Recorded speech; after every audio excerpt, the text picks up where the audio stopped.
Hindi, unahin ko na to, ha?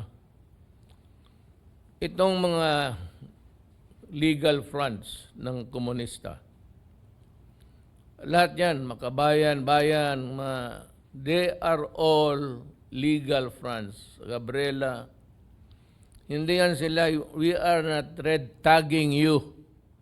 We are identifying you as members in a grand conspiracy comprising all the legal fronts that they have organized, headed by NDF. Tapos yung sa armed struggle, ang New People's Army, NDF, at Communist Party of the Philippines. Huwag na tayong magbulahan. Ilang tao na nagaling doon sa inyong kampo that openly have attacked you, not only criticize for your sheer brutality in this communal war.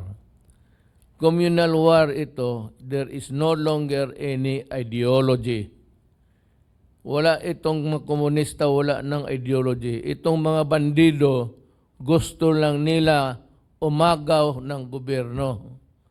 Mga bobo naman ang putang ina.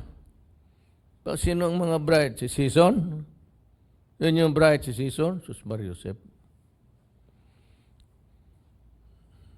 Iharap mo si Sison sa akin, magdebate kami. Ano nakuha mo dyan sa ideology na communism?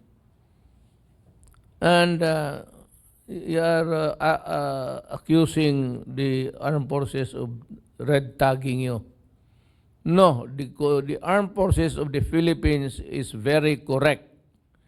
You are being identified as the members of the communist pala, alam namin. Yun ang totoo, hindi red tagging. Yung sa Sarate, kasi lahat kayo, kita mo, left, tapos abogado ng Sus Mario Josep. Alam ko, sabihin ko, ngailangan ka ng pera. That's the only reason. Komunista ka to defend an oligarch. Hindi ka naman summa cum laude. Pareho naman tayo pumasa ng bar.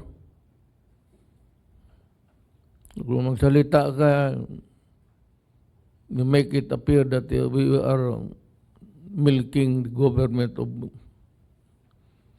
Ikaw siguro, it's you. Alam mo sa totoo, Sarate, pag nakita kita sa TV, para akong nakakita ng tae ng iro. Para akong nakakita ng tae ng aso. Totoo lang.